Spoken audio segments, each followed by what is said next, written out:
या हुसैन इब्ने अली मुश्किल कुशा আপনার সকলাত ত্যাগীদের সালাম। আলহামদুলিল্লাহি রাব্বিল আলামিন ওয়াসসালাতু ওয়াসসালামু আলা সাইয়্যিদিল মুরসালিন আম্মা বা'দ ফাআউযু বিল্লাহি মিনাশ শাইতানির রাজীম বিসমিল্লাহির রহমানির রহিম আসসালাতু ওয়াসসালামু আলাইকা ইয়া রাসূলাল্লাহ আসসালাতু ওয়াসসালামু আলাইকা ইয়া হাবিবাল্লাহ আসসালাতু ওয়াসসালামু আলাইকা ইয়া নবিয়াল্লাহ ওয়া আলা আলিকা ওয়া আসহাবিকা ইয়া নূরাল্লাহ। মাদানী চ্যানেলের দর্শকবৃন্দ, আলহামদুলিল্লাহি আযজা ওয়াজাল, আপনারা অনুষ্ঠান কারবালার ঘটনা দেখছেন। ইমামে হুসাইন এবং তার সাথীগণ যে উৎসর্গ দিয়েছেন, নিশ্চয় কিয়ামত পর্যন্ত উম্মতের জন্য একটি মূলধন, একটি মোটিভেশন রয়েছে, তাতে একটি শিক্ষা রয়েছে, আর তাতে আরও কি বিষয় রয়েছে, কি কি প্রশ্ন রয়েছে তা অন্তর্ভুক্ত করা হবে। দুরুদে পাকের ফজিলত অন্তর্ভুক্ত করব। রাহমাতুল্লিল আলামিন খাতামুন নবিয়্যিন সাল্লাল্লাহু তাআলা আলাইহি ওয়াসাল্লামের মাহাত্ম্যপূর্ণ বাণী হলো, আমার উপর অধিক হারে দুরুদ পড়ো, নিঃসন্দেহে আমার উপর তোমার দুরুদ পাঠ করা তোমাদের জন্য পবিত্রতার মাধ্যম হবে। সল্লু আলাল হাবিব সাল্লাল্লাহু তাআলা আলা মুহাম্মদ সাল্লাল্লাহু তাআলা আলাইহি ওয়াসাল্লাম। পূর্বের পর্বে মুফতি সাহেব আপনি যে আলোচনা করেছিলেন, যে ঘটনা বর্ণনা করেছিলেন, সেটি ধারাবাহিক বর্ণনা করব। এখানে একটি প্রশ্ন আমি রেস করব যে মক্কা শরীফ থেকে রওয়ানা হওয়া থেকে কারবালায় মুআল্লা পৌঁছা পর্যন্ত, আর ওই কারবালার ঘটনা বিশেষ করে যে সৈন্যবাহিনী তাদের সামনে আসা, এই পর্যন্ত যে ইমাম হুসাইন রাদিয়াল্লাহু তাআলা আনহু তার কাফলা পৌঁছে, এই সব কিছুর মাঝের স্পেসে যা গুরুত্বপূর্ণ ঘটনা রয়েছে, যা আপনি মনে করেন আজ আমাদের মাধ্যমে আশিকানে রসুলদের কাছে পৌঁছা উচিত, এর কিছু নিদর্শন বর্ণনা করুন। আলহামদুলিল্লাহি রাব্বিল আলামিন ওয়াসসালাতু ওয়াসসালামু আলা সাইয়্যিদিল আম্বিয়া ওয়াল মুরসালিন আম্মা বা'দু ফাআউযু বিল্লাহি মিনাশ শাইতানির রাজীম বিসমিল্লাহির রহমানির রহিম। কারবালার ঘটনা নিঃসন্দেহে ইতিহাসের গুরুত্বপূর্ণ একটি ঘটনা। দেখুন, যে পদ্ধতিতে আমরা আমাদের জীবন অতিবাহিত করছি আর যে পদ্ধতিতে রাত দিন অতিবাহিত হচ্ছে, যদি আমরা সেই নিয়মে চলি, আমরা জানতেই পারবো না যে কখন রমজানের ঈদ এলো, কখন কোরবানির ঈদ এলো, কখন মুহররম। আর তো এটি একটি ধর্মীয় যে মাহফিল হয়, উলামায়ে কিরামগণ যে বয়ান করে থাকে, তো এর উপকারিতা এটা হয় যে এর মাধ্যমে আমাদের এক সজীবতা অনুভব হয়, আর তারা আমাদেরকে মাস ও দিন সম্পর্কে বয়ান করে যে কখন কি হয়েছে, কিভাবে হয়েছিল সে সম্পর্কে। তবে এটা আবশ্যক যে প্রসিদ্ধ উলামায়ে কিরাম তাদেরগুলো শ্রবণ করা হোক, পড়া হোক। আর বিশেষ করে কারবালার ঘটনা সম্পর্কে অত্যন্ত বিস্ময়কর যে এক্সট্রিম রয়েছে, আর এমন এমন অনেক শব্দ ব্যবহার করা হয়ে থাকে যে যা কোনোভাবেই আহলে বাইত অর্থাৎ রাসূলের বংশের যে পরিবার রয়েছে, পবিত্র আহলে বাইত, তাদের জন্য একেবারেই কখনো উপযুক্ত নয়। এজন্য এখানেও মধ্যমপন্থা আবশ্যক, আর আহলে সুন্নাত মধ্যমপন্থারই নাম। ঠিক না এখানে এক্সট্রিম রয়েছে আর না সীমালঙ্ঘন। ঠিক। আপনি আমাকে প্রশ্ন করেছেন যে কারবালার যে ঘটনা রয়েছে, ইমাম হুসাইন রাদিয়াল্লাহু তাআলা আনহু বের হলেন, তো তখন কোন ঘটনা ঘটেছিল?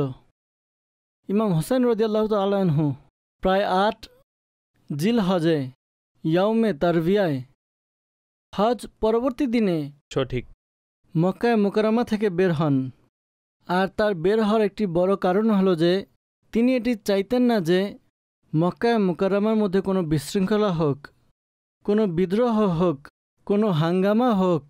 ইমামে হুসাইন রাদিয়াল্লাহু তাআলা আনহু বের হয়ে ইরাকের দিকে তার সফর শুরু হয়। একটি চেষ্টা করা হয়েছিল, সে সময় মক্কার যে গভর্নর ছিল তার মাধ্যমে চিঠি লেখা হলো, আপনি ফিরে চলে আসুন, আর আপনাকে নিরাপত্তা দেয়া হবে, কোনো ধরনের সমস্যার সম্মুখীন হতে হবে না।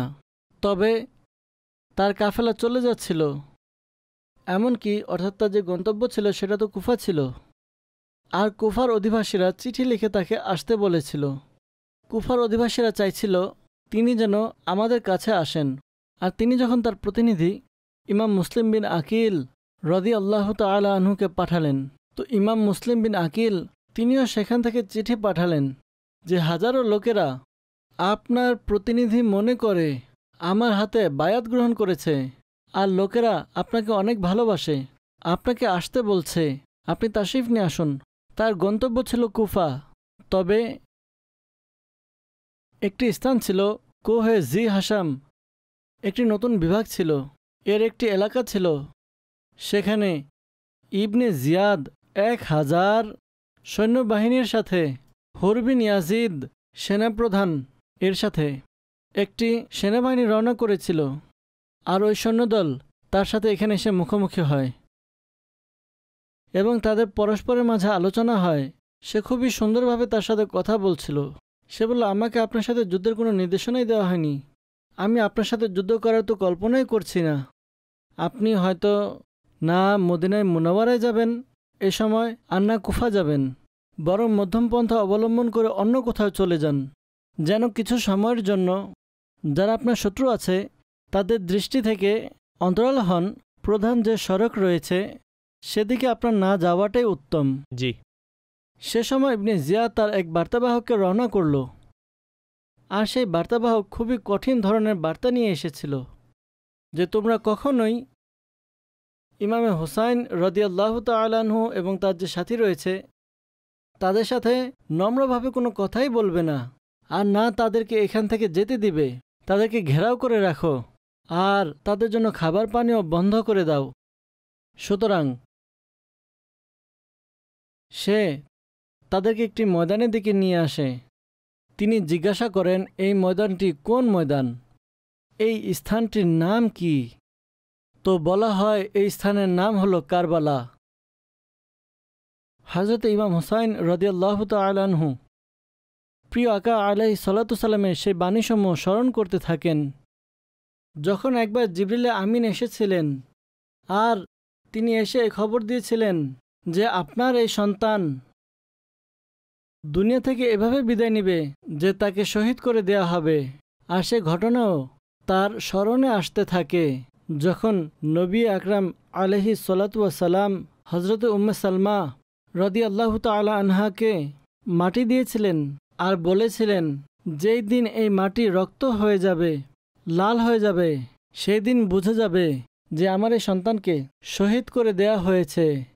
আর হযরত উম্মে সালমা রাদিয়াল্লাহু তাআলা আনহা এই মাটি যাকে দিয়েছেন তাকে বলেছিলেন, দেখে নিও এই মাটি যেদিন রক্তিম হবে, রক্ত হয়ে যাবে, সেটি মহান এক দিন হবে। রাসূল বংশে একথা খুবই প্রসিদ্ধ ছিল। পূর্ব থেকে, ঠিক আছে। এমন একটি ঘটনা সংঘটিত হবে। আর যে সময় বার্তাবাহক এসেছিল জি ইমাম হুসাইনের কাছে মক্কা মুকাররমা এর গভর্নরের, জি, সে সময় তিনি এই বলে নিষেধ করেছিলেন যে আমি স্বপ্নে প্রিয় নবী আলাইহিস সালাতু সালামকে দেখেছি আর তিনি আমাকে কিছু ইরশাদ করেছেন। তো লোকেরা আরজ করল যে হুজুর আপনি ইরশাদ করে দিন, প্রিয় আকা আলাইহিস সালাতু সালাম কি ইরশাদ করেছেন? তিনি বললেন, আমি তোমাকে কোনো কিছুই বলবো না। আর হজরতে সৈয়দনা আলীর মুর্তজা কারামাল্লাহু তাআলা ওয়াজহুল করিম একবার এই কারবালার পাশ দিয়ে অতিক্রম করেছেন, আর তিনি চিহ্নিত করেছিলেন যে এখানে আমার বাচ্চারা তাঁবু টাঙাবে আর এখানে তাদের গলা কাটা হবে। তো কথা হলো তিনি তার বাহাদুর পিতার বাহাদুর সন্তান ছিলেন, তারা ভাগ্যের লেখার উপর সন্তুষ্ট ছিলেন। সন্তুষ্টি আর ধৈর্য তাদের অন্যতম উত্তম মূলধন ছিল। তো এটি কিভাবে সম্ভব যে পলায়নের পথ গ্রহণ করবে? অবশেষে তিনি সেখানে অবস্থান করলেন। কারবালার ময়দানে তাঁবু টাঙানো হয়ে থাকে, অতঃপর আলোচনা হয়, বিভিন্ন লোক বিভিন্ন ধরনের পরামর্শ উপস্থাপন করে থাকে। তখন এমনকি ইবনে জিয়াদ, যে কুফার গভর্নর ছিল, যে বিশৃঙ্খলার মূল হোতা ছিল, যে ইয়াজিদের নির্দেশ অনুযায়ী কাজ করতে গিয়ে বিভিন্ন তদন্ত করছিল, তো ইবনে জিয়াদ যে ছিল সে উমর বিন সাদকে পাঠালো আর এই বলে পাঠালো যে কোনো ধরনের কোনো ছাড় যেন দেয়া না হয়। আর সেখানে গিয়ে তাদের উপর কঠোরতা করা হোক যদি তারা আমাদের কথা মানতে অসম্মতি জানায়, আর যুদ্ধ করার প্রয়োজন হলে যুদ্ধ করা হোক। আল্লাহু আকবার। যাই হোক, আলোচনা শুরু হয়। এক মধ্যম পন্থা যে আছে, আলোচনা করা হয়। আর ইবনে উমর বিন সাদ যে ছিল, সে একটি চিঠি লিখে কুফায় পাঠিয়ে দেয়। একটি মধ্যম পন্থা বের হচ্ছে, কিছু আলোচনা হয়েছে, এই হজরতরা যেতে চাচ্ছে, তাদের চলে যাওয়ার অনুমতি দেয়া হোক। যখন এই চিঠি ইবনে জিয়াদের নিকট পৌঁছালো, যে কুফার গভর্নর ছিল, তো এক দুর্ভাগা ব্যক্তি যার নাম হলো শিমার, সে সেখানে বসেছিল। সে ইবনে জিয়াদকে উস্কিয়ে দিল আর বলল, তুমি এটি কি করছো? আর উমর বিন সাদ এটি কি লিখে পাঠিয়েছে?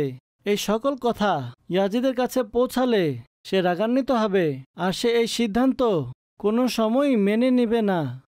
তো ইবনে জিয়াদ শিমারকে পাঠালো যে তুমি যাও আর গিয়ে কঠোরতার বার্তা দাও আর বলো এখন যুদ্ধ ব্যতীত আর কোনো উপায় নেই। শিমার যাওয়ার পর উমর বিন সাদকে বার্তা দিল আর বলল, তুমি যদি এই বিষয়গুলোকে মেনে নাও তবে ঠিক আছে, অন্যথায় যে ধনুক রয়েছে সেটি আমার হাতে দিয়ে দাও। আমি এই যুদ্ধ যে হবে এর সেনাপ্রধান হব। তবে উমর বিন সাদ ধনুক ছাড়ল না, সেও এক দুর্ভাগা ছিল। আর অবশেষে যুদ্ধের ঘোষণা করা হয়। কাল পর্যন্ত এই কৌশল ছিল, যদি তাদেরকে যেতে দেয়া হয়, রাস্তা ছেড়ে দেই, তো ইমামে আলী মাকাম, ইমামে হুসাইন রাদিয়াল্লাহু তাআলা আনহু আর তার যে সকল সঙ্গীরা ছিল তারা তাশরিফ নিয়ে যাবেন। তারা রক্তপাত ঘটাতে আসেননি, তারা যুদ্ধ করতে চান না। আর না এত কম লোক নিয়ে, সংখ্যার দিক থেকে কম লোক নিয়ে এত বড় সৈন্য দলের সাথে যুদ্ধ হতে পারে। কিন্তু উমর বিন সাদ যে ছিল সে প্রস্তুত ছিল না। পানি বন্ধ করে দেয়া হয়। আর অবশেষে যখন যুদ্ধের ঘোষণা করা হলো, তো তার যে সঙ্গীরা ছিল তাদের সাথে তিনি পরামর্শ করেন। তারাও পরামর্শ দেয়, যুদ্ধ আমাদের উপর আবশ্যক করে দেওয়া হয়েছে, তোমাদের মধ্য থেকে কেউ চলে যেতে চাইলে চলে যাক, তারা তো আমার দুশমন, তোমাদের তো দুশমন না। কিন্তু তার যে সঙ্গীরা ছিলেন তাকে ছেড়ে কিভাবে যেতে পারেন? অবশেষে তিনি এক রাতে সময় দেওয়ার জন্য বলেন, যেহেতু যুদ্ধ আবশ্যক করে দেয়া হয়েছে, আমাদের এক রাতের সুযোগ দেয়া হোক। আমরা এই রাতে আল্লাহ তাবারক ওয়া তাআলার দরবারে সিজদারত হতে চাচ্ছি, ইবাদত করতে চাচ্ছি। ইবাদত তো তার প্রশান্তি ছিল, তার ইবাদতের প্রতি ভালোবাসা ছিল। আর ইমাম হুসাইন এবং তার সঙ্গীরা ইবাদতও করে থাকেন। আর পাশাপাশি তাদের তাঁবুর চতুর্পাশে একটি গর্ত খনন করা হয়। আর গর্ত খনন করে যে সকল কাঠ জঙ্গলের মধ্যে পড়ে আছে তা সেখানে রেখে দেয়া হয়, যেন দুশমনেরা একদিক থেকে হামলা করতে পারে। এমন যেন না হয় পিঠের পিছন থেকে হামলা করে বসে, যে বাচ্চারা আছে, যে মহিলারা আছে, তাদের যেন কোনো ক্ষতি না হয়। অতঃপর পরের দিন ইমামে আলী মাকাম, ইমামে হুসাইন রাদিয়াল্লাহু তাআলা আনহু তাদের সামনে যান এবং একটি খুতবা ইরশাদ করেন। সাহেব, এখানে একটি কথা আমি জিজ্ঞাসা করতে চাইছি, বিগত কথার সাথে রিলেটেড একটু, যা আপনি বিগত ঘটনার প্রেক্ষাপটে একটি কথা ইরশাদ করেছেন। মাদিনী চ্যানেলের দর্শকবৃন্দ আপনারাও মনোযোগ দিবেন যে ইমাম হুসাইন রাদিয়াল্লাহু তাআলা আনহুর জীবনী এবং সদ আচরণের কিরূপ মাহাত্ম্য। উস্তাদ সাহেব, যে কথা আপনি ইরশাদ করেছেন যে আশুরার রাত আর সকাল যুদ্ধের জন্য ময়দান প্রস্তুত করা হয়েছে, উভয় দিক থেকে কথা আলটিমেটলি তা যুদ্ধে এসে পৌঁছেছে, এবং তিনি তার সেই বন্ধুদের সাথে যাদের প্রতি তার ভরসা রয়েছে, তিনিও জানতেন তারা আমাদের জন্য উৎসর্গের জন্য প্রস্তুত। তাদেরকে রাতের অন্ধকারে বলছেন, যদি তোমাদের মধ্যে কেউ যেতে চায় তাহলে চলে যাও। এক তো এটি কত উত্তম আদর্শ আর কত সাহস ও বীরত্বের কথা। আর দ্বিতীয় কথা হলো, তিনি যে খুতবা ইরশাদ করেন আশুরার দিন, যুদ্ধের পূর্বে যে খুতবা ইরশাদ করেন সেটি খুবই প্রসিদ্ধ খুতবা। এর যে আলোচনা রয়েছে, ইমামে আলী মাকামের ফাসাহাতও প্রসিদ্ধ ছিল, যে ফাসিহ নানা জানের নাতি। তো সেই খুতবার কিছু বিষয় আমাদেরকে ইরশাদ করুন। মেহরোজ ভাই, সত্য কথা হলো আমি সেই খুতবা বর্ণনা করতে পারবো না, অর্থাৎ সেটা একটি ব্যথাতুর খুতবা। আর আজ মানে অন্যরকম অবস্থা থাকে এই দিনগুলোতে, তো খুবই কঠিন কাজ সেই খুতবা বর্ণনা করা। সারাংশ কিছুটা বলছি। সেই খুতবার মধ্যে এমন কি ছিল? সেই খুতবার মধ্যে শুধু ভাষা শৈল্পিকতা ছিল না, শুধু ওয়াজ নসিহতও ছিল না, বরং তিনি এমন খুতবা ইরশাদ করলেন যে ব্যক্তি সে খুতবা পাঠ করে নিজ অশ্রু ধরে রাখতে পারে না। তিনি ওয়াসিলা দেন। তিনি বলেন, আমি কে? আমি তোমাদের নবীর দহিত্র, আমি রাসূলের বংশের প্রদীপ। তোমরা আমাকে হত্যা করতে চাও, যাকে প্রিয় নবী সাল্লাল্লাহু আলাইহি ওয়াসাল্লাম ভালোবাসতেন, যার গালে তিনি চুমু খেতেন। তো তিনি বাস্তব চিত্র তাদের সামনে তুলে ধরার চেষ্টা করতে চেয়েছেন, যেন বাস্তবতা তাদের সামনে স্পষ্ট হয়। কিন্তু যেহেতু তারা মৃত হয়ে গিয়েছিল, তাদের অন্তর মারা গিয়েছিল, সঠিক। তাদের মধ্যে ভীরুতা ছিল, কাপুরুষতা ছিল, যা কিছুই ছিল। তবে যাই হোক, তিনি একটি খুতবা ইরশাদ করেছিলেন। সেই খুতবার মধ্যে 3টি ভিন্ন আয়াতে মোবারকা তিলাওয়াত করেন। একটি হচ্ছে সেই আয়াতে মোবারকা যা হজরতে নূহ আলাইহিস সালাম স্বীয় জাতির সামনে বর্ণনা করেছিলেন। অর্থাৎ হজরত নূহ আলাইহিস সালামের যে ঘটনা ছিল, 900 বছর যাবৎ তিনি ধর্ম প্রচার করেন, 900 বছর। তবে জাতি অবাধ্য ছিল, বিদ্রোহী ছিল, খারাপ ছিল, নিজের ভুলের মধ্যে পড়েছিল। তো তিনি একটি আয়াত সেখান থেকে কোট করেন। ঠিক। ইরশাদ হয়, فأجمعوا أمركم وشركاءكم ثم لا يكن أمركم عليكم غمة ثم اقضوا إلي ولا تنظرون। যে তোমরা ডেকে নাও যাকে ডাকতে চাও, তারা তোমার কোনো কাজে আসবে না। অর্থাৎ এক পরকালের ভয় দেখাচ্ছেন এক পার্থিব কারণে। জি। এই আয়াতের মধ্যে ডাকা দ্বারা উদ্দেশ্য তাদের যে মিথ্যা খোদা রয়েছে তারা ছিল। তবে এখানে উদ্দেশ্য একটি রূপক অর্থে, তুমি যাদের উপর অহংকার করছো তারা তোমার কোনো কাজে আসবে না। ঠিক। আর তোমাদের কোনো সুযোগ দেওয়া হবে না। অতঃপর তিনি বললেন, আমাদের যিনি সাহায্যকারী তিনি আল্লাহ তাআলা, আমার সাহায্যকারী আল্লাহ তাআলা, আর তিনি নেককারদের বন্ধু বানিয়ে নেন। অতঃপর তিনি সেই আয়াতে মোবারকা তিলাওয়াত করলেন যা হযরত মুসা আলাইহিস সালাম এর বাণী কোরআনে পাকে বর্ণনা করা হয়েছে। হযরত মুসা আলাইহিস সালাম বলেন, إني أوصت بربي وربكم من كل متكبر لا يؤمن بيوم الحساب। আমি আমার রবের আশ্রয় নিচ্ছি প্রত্যেক অহংকারী থেকে, যারা হিসাবের দিনের উপর ঈমান আনে না। আল্লাহ। অর্থাৎ এক ব্যক্তি এমন হয়তো অমুসলিম হবে, সে তো কনসেপ্টই রাখে না হিসাব কিতাবের। এক ব্যক্তি এমন যে মুসলমান কিন্তু তার চোখ বন্ধ হয়ে যায়, সে অহংকারের শিকার হয়ে যায়, ধোঁকার শিকার হয়ে যায়, আর পরকালকে ভুলে যায়।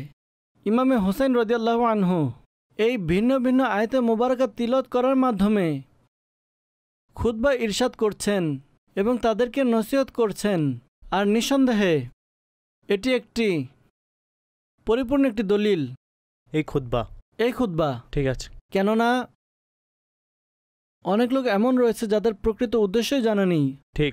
সেনাপ্রধান তো জানে, তবে সৈন্যবাহিনীতে জানা নাও থাকতে পারে। ঠিক। তো এটি পরিপূর্ণ দলিল ছিল। কাল যেন তারা এটি না বলে, আমাদের তো জানাই ছিল না যে এখানে যুদ্ধ হবে। ঠিক আছে, এখানে কি হচ্ছে।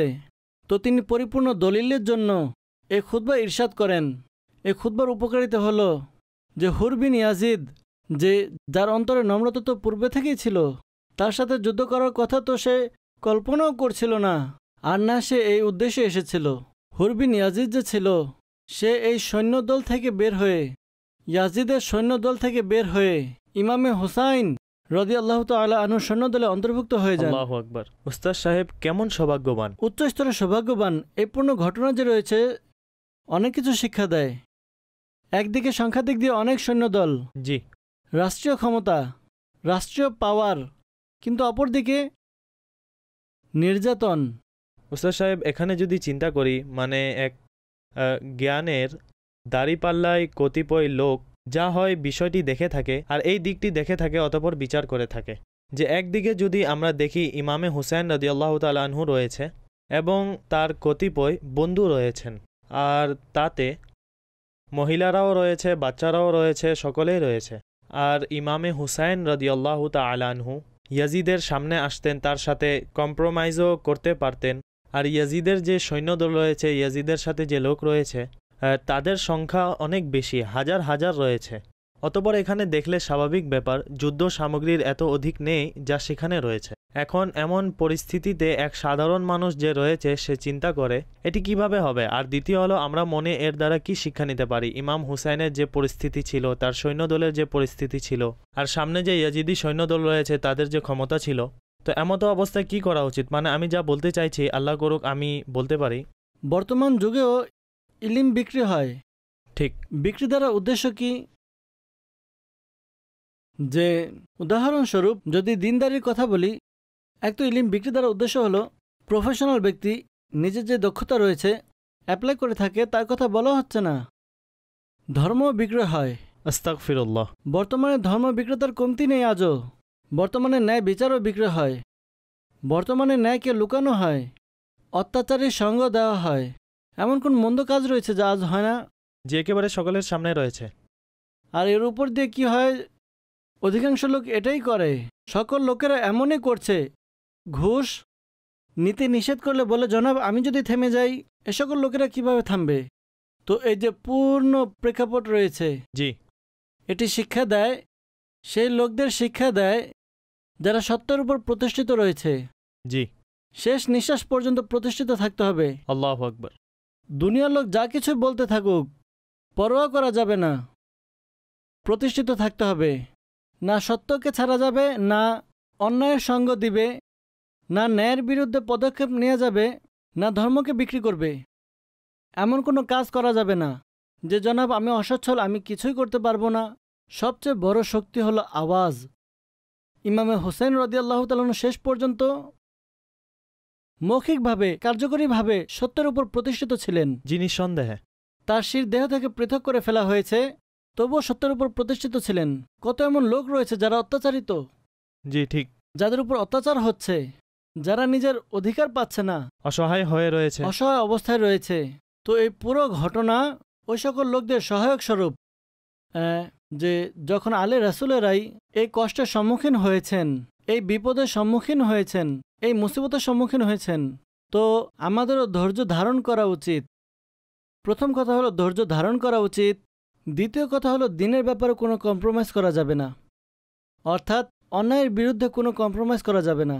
ইমাম হোসেনের যে শিক্ষা রয়েছে তাহলে এটাই সত্যের সঙ্গ দিতে হবে, বাতিলের সাথে কোনো কম্প্রোমাইজ করা যাবে না।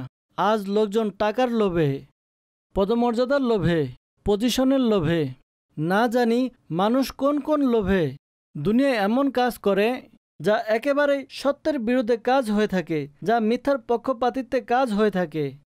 তো ইমাম হুসাইন রাদিয়াল্লাহু আনহু খুতবা ইরশাদ ফরমান, আর খুতবা ইরশাদ করার পর হুর বিন ইয়াজিদ তার দলে চলে আসে। অতপর একটি নির্মম ঘটনা ঘটে। অতপর একজন একজন আলাদাভাবে যুদ্ধে অংশগ্রহণ করেন। একজন ব্যক্তি এদিক থেকে বের হয় আর ওদিক থেকে শত্রুপক্ষ কখনো একা একা আলাদাভাবে যুদ্ধ করে, কখনো ধনুকের বৃষ্টি বর্ষণ হতে থাকে।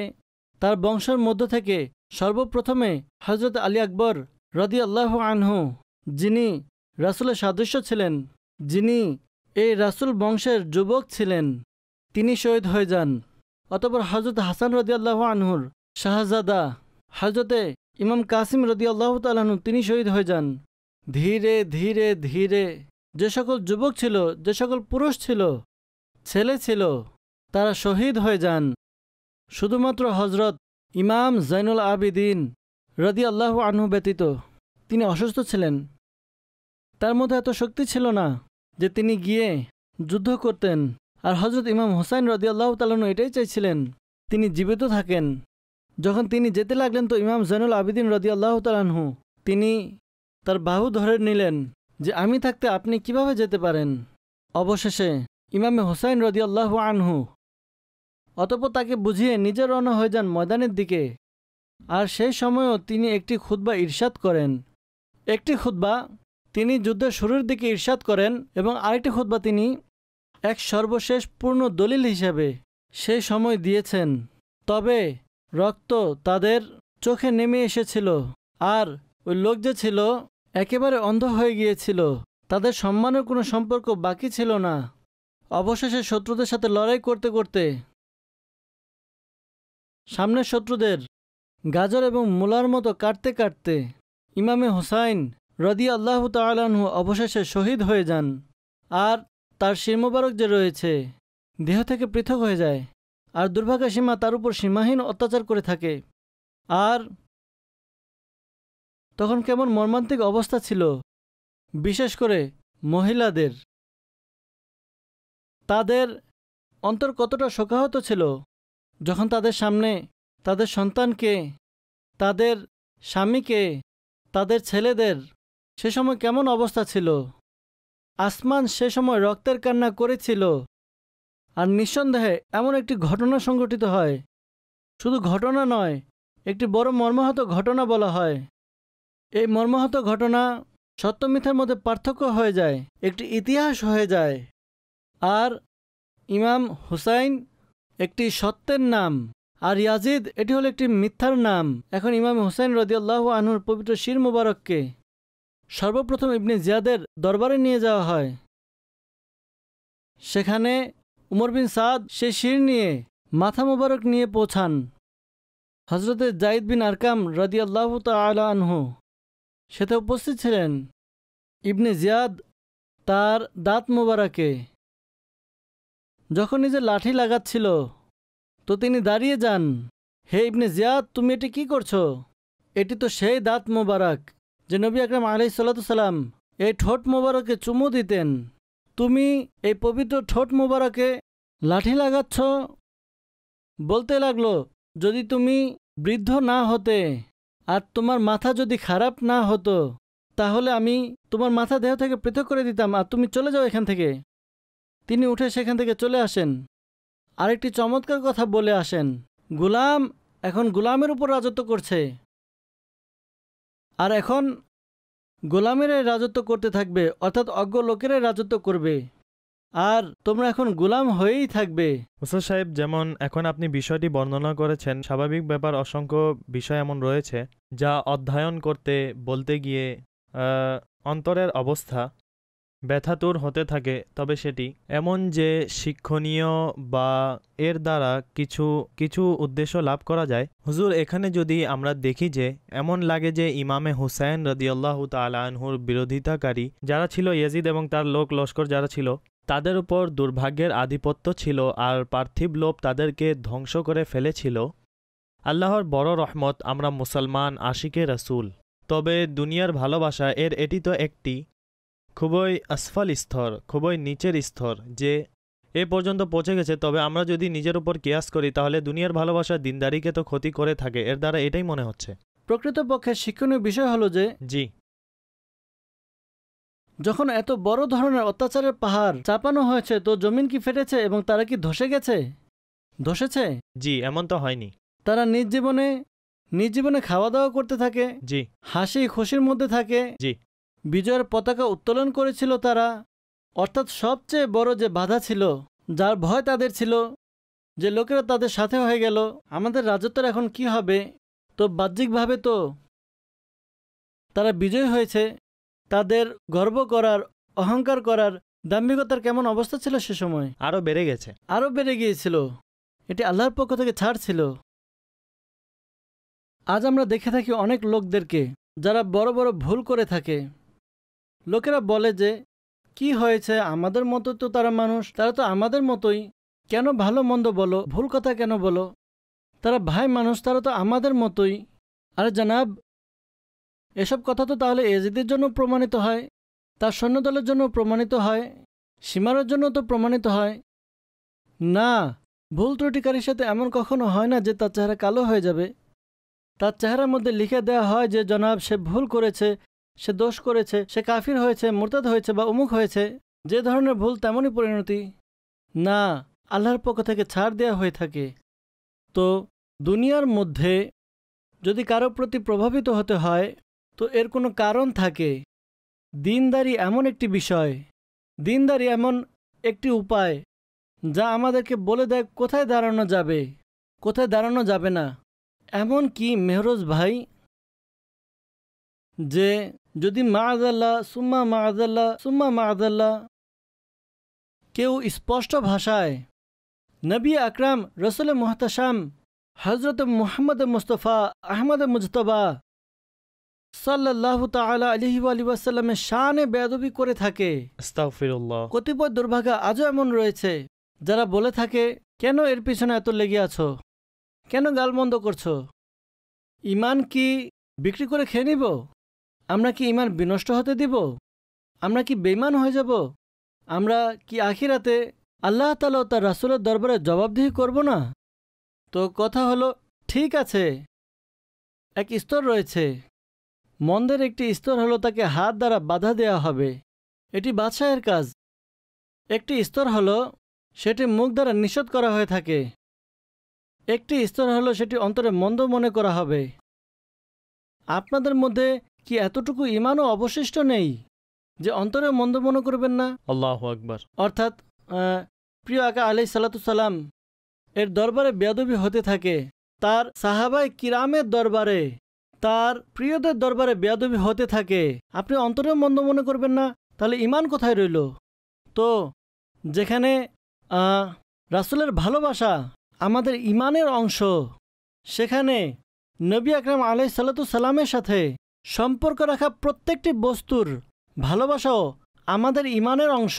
ঠিক আছে। আর হযরত ইমাম হুসাইন রাদিয়াল্লাহু আনহু তো আওলাদের রাসূল ছিলেন। অর্থাৎ এমন হয়ে থাকে যে কোনো ব্যক্তির যে বংশ রয়েছে তা বাবা সূত্রে হয়ে থাকে। নবী আকরাম আলাইহিস সালাতু সালামের যে বংশ রয়েছে তা মেয়ের মধ্য থেকে শুরু হয়েছে, ছেলের পরিবর্তে মেয়ের দিক থেকে শুরু হয়েছে। তিনি তো কলিজার টুকরা, তিনি তো প্রিয় ছিলেন, তিনি তো কোলে খেলা করেছেন। তো এমন একটি যুগ এসেছে, এই হযরতদের উপর সীমাহীন অত্যাচার করা হয়েছে, এই হযরতদের উপর নির্যাতন করা হয়েছে, এই হযরতরা যে রয়েছে পদদলিত করা হয়েছে। অতঃপর এই নির্যাতন এক দীর্ঘ সময় পর্যন্ত ছিল। তার শির মোবারককে কুফা থেকে ইয়াজিদের দরবারে নিয়ে যাওয়া হয়। আর ইতিহাসবিদগণ লিখেন, সেই দরবারের মধ্যে এক খ্রিস্টান উপস্থিত ছিল। যখন এই পবিত্র শির মোবারক সম্পর্কে বিস্ময়কর বিষয় দেখতে পেল, বেয়াদবিপূর্ণ আচরণ দেখল, বলতে লাগলো, এটি কার শির? তিনি কে? তো বলা হলো যে রাসূলের দহিত্রের শির। তো সে খ্রিস্টান বলতে লাগলো যে আমাদের কাছে হযরতে সাইয়্যিদুনা ঈসা আলা নবীনা ওয়া আলাইহিস সালাতু সালামের কদমের একটি ছাপ রয়েছে, আমরা আজ পর্যন্ত সেটিকে সম্মান করে থাকি আর মন প্রাণ দিয়ে সেটিকে ভালোবাসি। তিনি তো তোমাদের রাসূল আলাইহিস সালাতু সালামের কলিজার টুকরা, তার দেহের একটি অংশ, তোমরা তাকে পদদলিত করছো, তার সাথে এই ধরনের আচরণ করছো।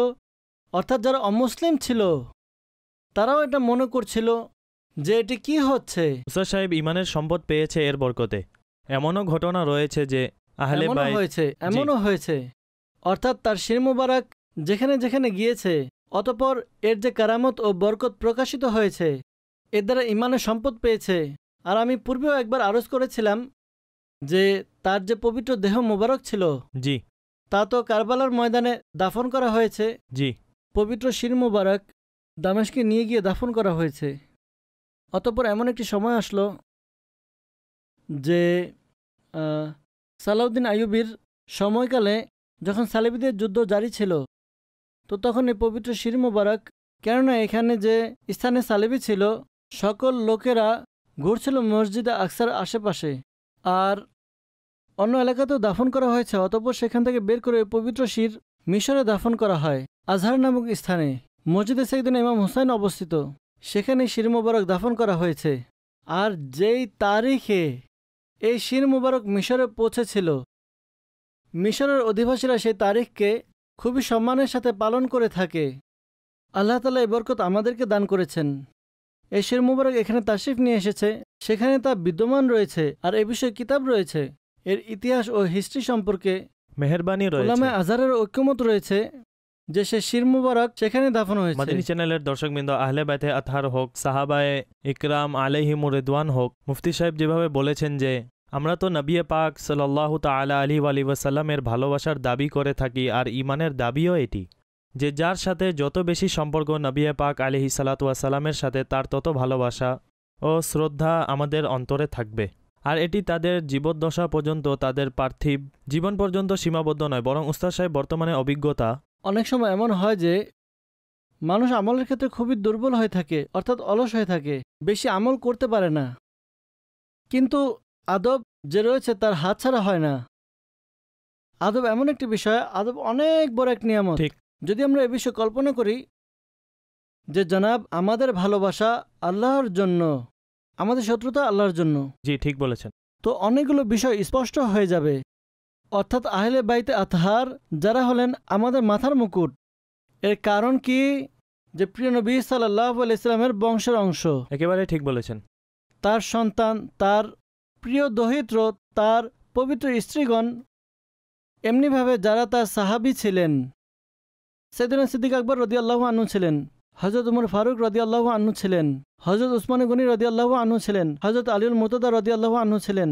তারা এমন ছিলেন, অর্থাৎ যদি আপনি শাইখানে করিমাইনের কথা বলেন, কেউ হলেন গুহার সাথী, কেউ মাজারের সঙ্গী, অর্থাৎ এই সবুজ গম্বুজের নিচে তার সাথে কেউ অবস্থান করছেন।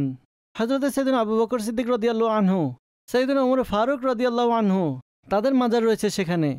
অর্থাৎ যাকে তিনি ভালোবাসেন, তিনি যাকে উৎসাহ প্রদান করতে থাকেন, যাকে তিনি সম্মানসূচক উপাধি দ্বারা ধন্য করেন, তাদেরকেও ভালোবাসতে হবে, কেননা হুজুর তাদেরকে ভালোবেসেছেন। বাহ! অর্থাৎ প্রিয় নবী সাল্লাল্লাহু আলাইহি সাল্লামের সাথে রিলেটেড এমন প্রতিটি বস্তুকে ভালোবাসতে হবে। তার সাথী হোক, তার সাহাবী হোক, তার আহলে বাইত হোক, তার ব্যবহারকৃত জিনিসপত্র হোক, তার পেয়ালা মোবারক হোক, তার চুল মোবারক হোক, তার পবিত্র দেহের কোনো অংশ হোক, প্রত্যেকটি বিষয়ের সম্মান রয়েছে, তার মর্যাদা রয়েছে, তার আদব রয়েছে। একটি কিতাব আমি আপনাদেরকে অবশ্যই বলে দিই, দাওয়াত ইসলামের ওয়েবসাইটে যান, ছোট একটি কিতাব রয়েছে, আয়নায়ে কিয়ামত নাম সেটির। আর আলা হযরত ইমামে আহলে সুন্নাতের ভাইজান মাওলানা হাসান রাজা খান আলী রহমতুর রহমানের এই কিতাব খুবই সুন্দর একটি কিতাব, মাকতাবাতুল মদিনা প্রকাশিত করেছে। দাওয়াত ইসলামের ওয়েবসাইট থেকে আপনারা ডাউনলোডও করতে পারবেন। আল্লাহ তাআলা আমাদেরকে আমলের তৌফিক দান করুক। আহলে বাইতে আতহারের ভালোবাসা এবং সাহাবাদের ভালোবাসা আমাদের এবং আমাদের অগ্রিম প্রজন্মের অন্তরে গেঁথে দিক। সল্লু আলাল হাবিব সাল্লাল্লাহু তাআলা আলা মুহাম্মদ সাল্লাল্লাহু তাআলা আলাইহি ওয়াসাল্লাম। ইয়া হুসাইন ইবনে আলী মুশকিল কুশা, আপনার সকল আত্মত্যাগীদের সালাম।